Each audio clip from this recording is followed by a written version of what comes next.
warahmatullahi wabarakatuh. Alhamdulillahirabbil Iya alamin. gitu. Sorry gitu.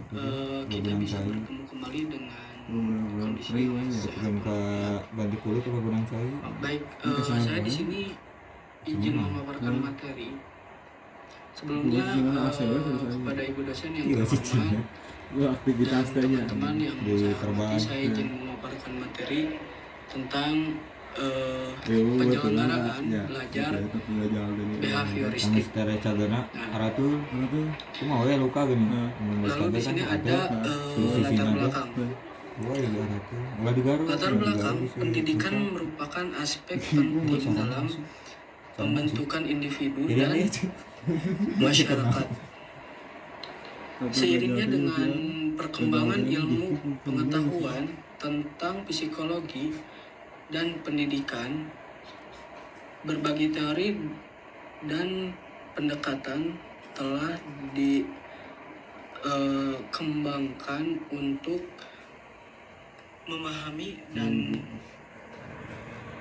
meningkatkan proses pembelajaran. Nah, salah satunya pendekatan memiliki pengaruh besar dan pendidikan adalah teori behavioristik. Pada awal abad ke-20, psikologi mengalami pergeseran pragmatik dari pendekatan introspeksi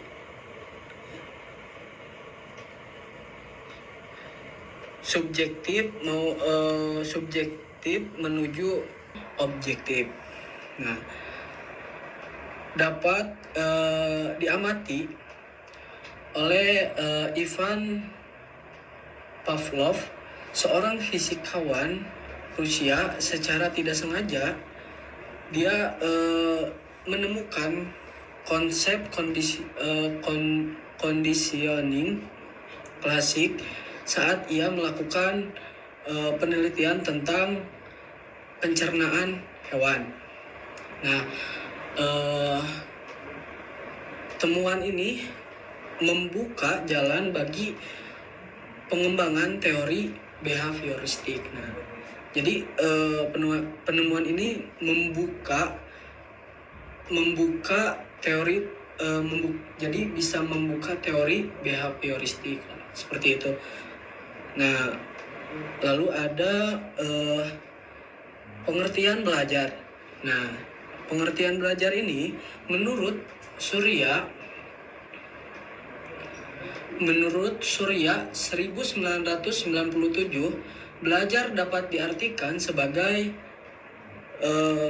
suatu proses yang dilakukan oleh individu untuk memperoleh perubahan perilaku baru secara keseluruhan. Nah, sebagai hasil dari pengalaman individu itu sendiri adalah berinteraksi dengan lingkungan, seperti Witherington 1952 menyatakan bahwa belajar merupakan perubahan dalam kepribadian yang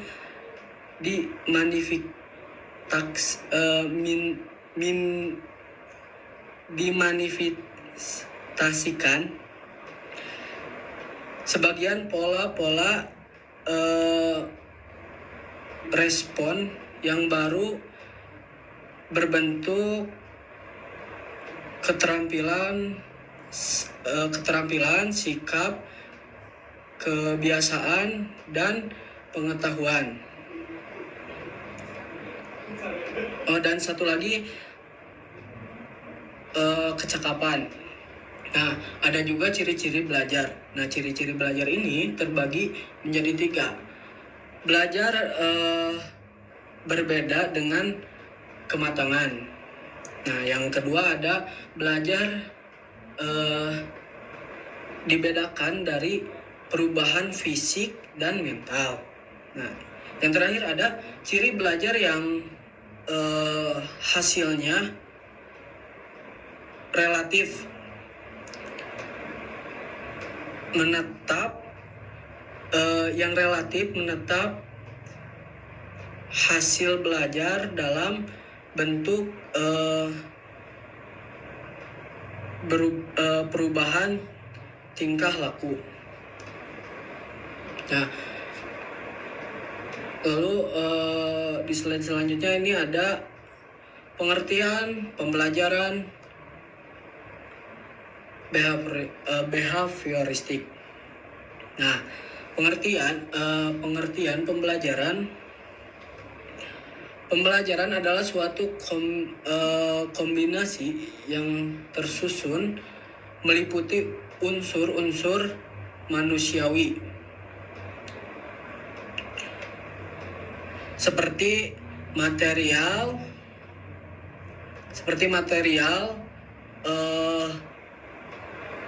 fasilitas, terus perlengkapan dan prosedur yang saling mempengaruhi mencapai tujuan pembelajaran. Jadi meliputi unsur-unsur kemanusiawian itu ya seperti menyediakan tempatnya, ya seperti fasilitas, menyediakan tempatnya gitu. Terus menyediakan pelengkapannya seperti ya kan fasilitas, contohnya kelas. Perlengkapannya contohnya seperti bangku, kursi, board, perlengkapan belajarnya gitu. Nah, terus ada manusia terlibat dalam sistem pengajaran terdiri dari siswa, guru, dan tenaga lainnya. Misalnya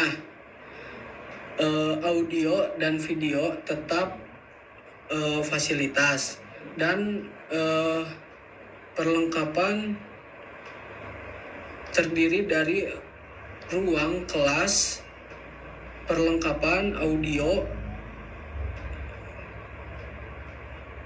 visual, dan juga komputer.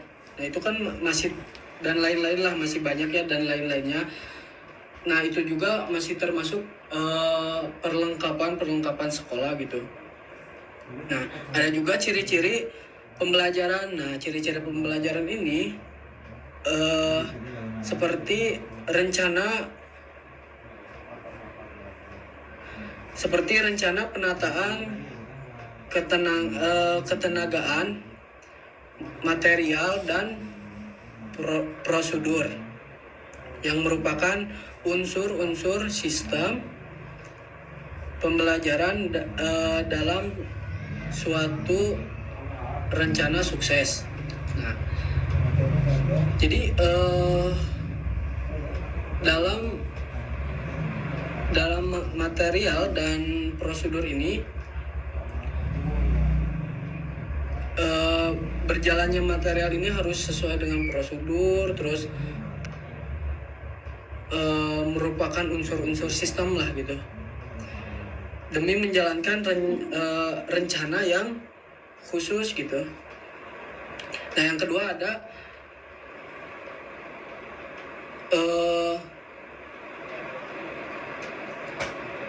kesaling tergantungan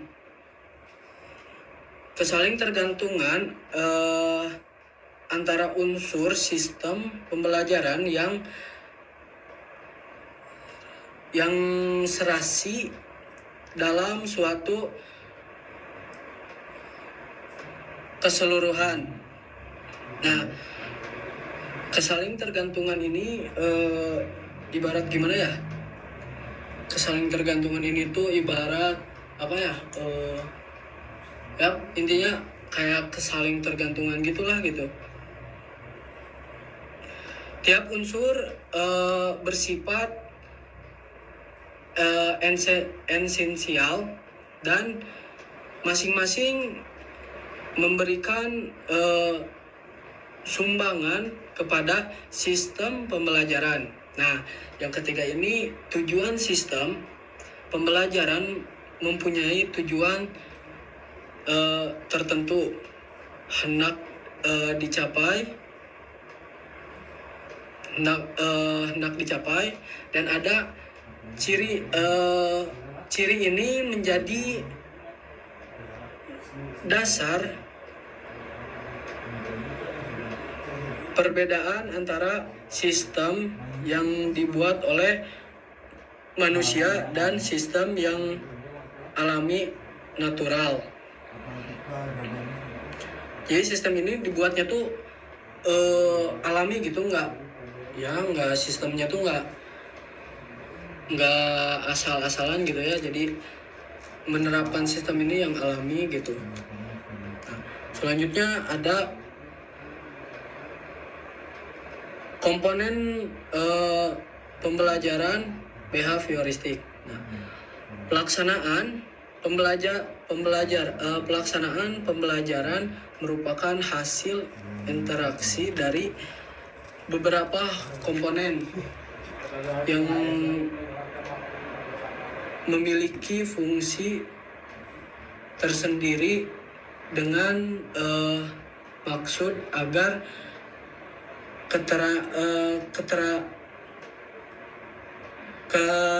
ketercapaian tujuan pembelajaran ini jadi dapat terpenuhi gitu. Nah, seperti Rusman 2017 ya, seperti Rusman 2017, ciri utama dari kegiatan pembelajaran adalah adanya interaksi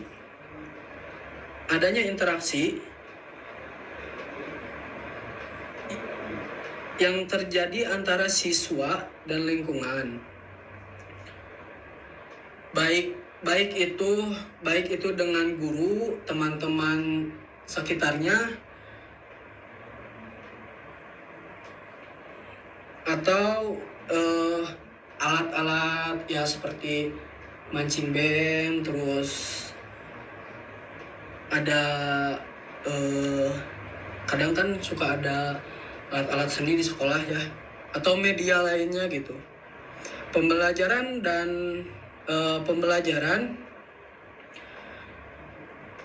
atau sumber-sumber belajar yang lainnya juga masih ada gitu. Jadi selain dari berinteraksi dengan guru, teman-teman, dan alat-alat atau media, itu bisa berinteraksi dengan siapapun gitu, asal berinteraksi dengan yang lebih baik gitu, jangan terjerumus dengan berinteraksi yang lebih buruk gitu. Nah, terus ini ada strategi dan model belajar. Nah, strategi dan model belajar ini dalam konteks penyelenggaraan belajar behavioristik, strategi dan model belajar yang digunakan biasanya didasarkan pada prinsip atau teori behavioristik yang menekankan pada peran stimulus,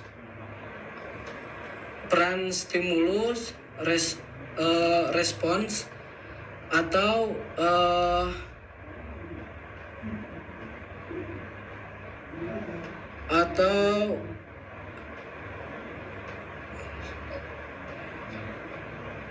fungsional dalam pembentukan dan pengendalian. Dalam pembentukan dan pengendalian ini perilaku dalam bentuk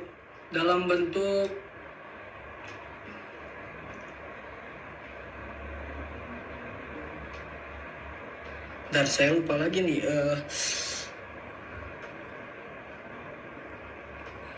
nah, dalam bentuk perilaku ini yang menekankan pada sistem, yaitu stimulus, respon, dan lain-lain gitu ya. Nah, di sini ada pembentukan pengendalian perilaku. Berikut adalah beberapa strategi dan model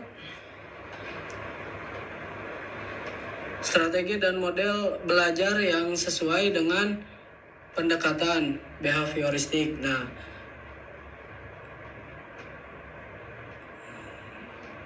di slide selanjutnya tuh ada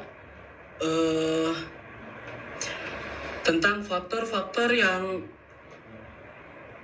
mempengaruhi. Nah, ini faktor-faktor yang mempengaruhi ini tuh ada banyak, seperti kondisi lingkungan,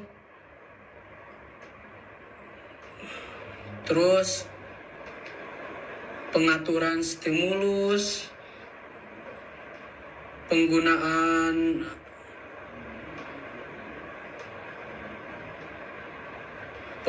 penguatan, konsistensi, dan keteraturan. Nah, itu berempat ya. Nah, contohnya yang ke-1 ya, kondisi lingkungan. Nah, kondisi lingkungan ini seperti apa sih kondisi lingkungannya? Baik atau tidak? Gimana pergaulannya sih? Nah, jadi bergaulnya individu itu seperti contohnya saya punya adik, terus gaul di lingkungan rumah. Nah, seperti apa sih lingkungan rumahnya sampai adik saya jadi berubah sih sikapnya gitu? Apa sih yang bisa mempengaruhi dia menjadi yang asalnya sikapnya lemah lembut gitu jadi tiba-tiba kasar atau apa gitu. Nah, tadi yang kelima ada motivasi. Yang kelima motivasi, yang keenam kemampuan kognitif dan emosional, yang ketujuh kemajuan individu, yang kedelapan keterlibatan orang tua dan komunitas. Nah, makanya harus banyak mengasih motivasi, banyak ya. Jadi kita bukan melarang, tapi kita harus memperhatikannya gitu kepada mau itu anak kita atau itu murid kita. Kita harus bisa memperhatikannya, bisa mengasih motivasi-motivasi atau nasihat-nasihat ya, tapi jangan terlalu keras gitu. Nah, jadi nanti apakah perubahan setelah dinasehati atau dikasih nasihat ya, kemajuannya ada perubahan atau tidak? Ya contohnya kayak gini lah, orang yang dinasehati, yang suka dikasih tahu susah, yaitu udah terkunci hatinya berarti. Nah, lanjut ke slide selanjutnya ada penugasan dan pelatihan. Nah, dengan mengintegrasikan penugasan dan pelatihan yang sesuai dengan prinsip-prinsip behavioristik. Pendidikan dapat menciptakan pengalaman pembelajaran yang efektif dan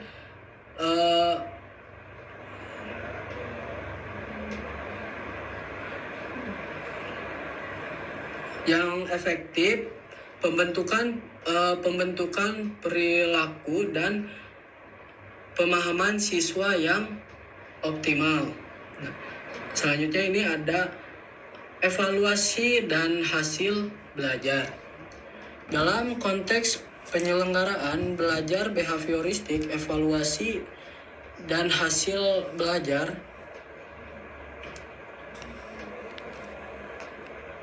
memainkan peran penting dalam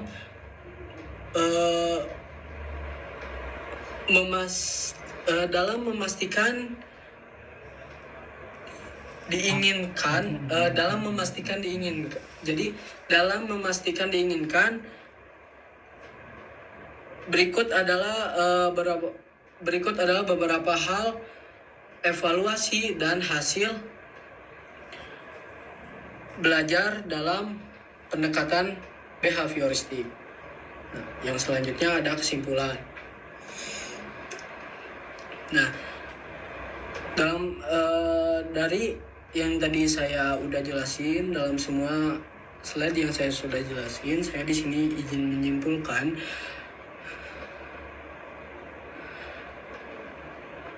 dalam penyelenggaraan belajar behavioristik, pendekatan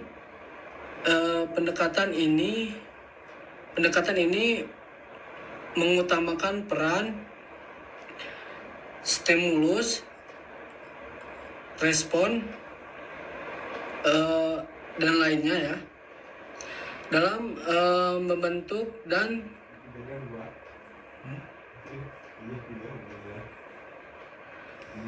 dalam membentuk perilaku melalui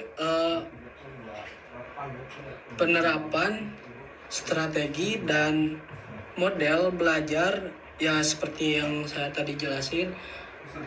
Penerapannya seperti melalui penerapan strategi dan model belajar yang sesuai dengan prinsip-prinsip behavioristik. Jadi kalau di luar itu saya nggak tahu kalau di luar itu gimana nanti. Nah, pendidikan dapat menciptakan lingkungan pembelajaran yang kondusif untuk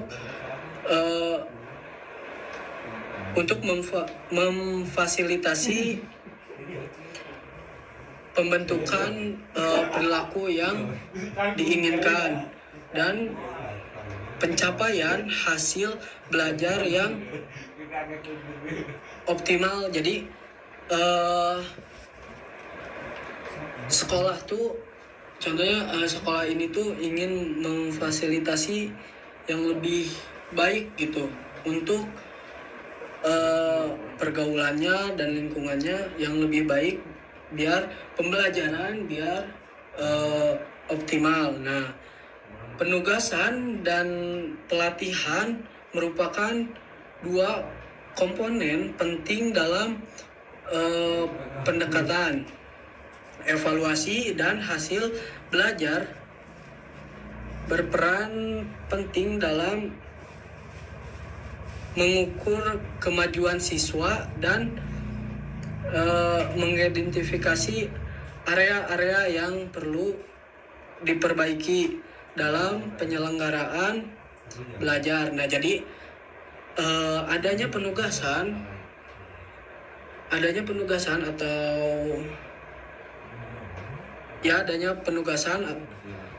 itu bisa menjadi pendekatan. Apa sih yang salahnya di mana sih? Jadi bisa membenarkan gitu. Nah, merancang strategi pembelajaran yang tepat, pendidik dapat menciptakan pengalaman pembelajaran yang efektif dan memuaskan bagi siswa. Mungkin pemaparan dari saya segitu. Maaf bila ada kesalahan atau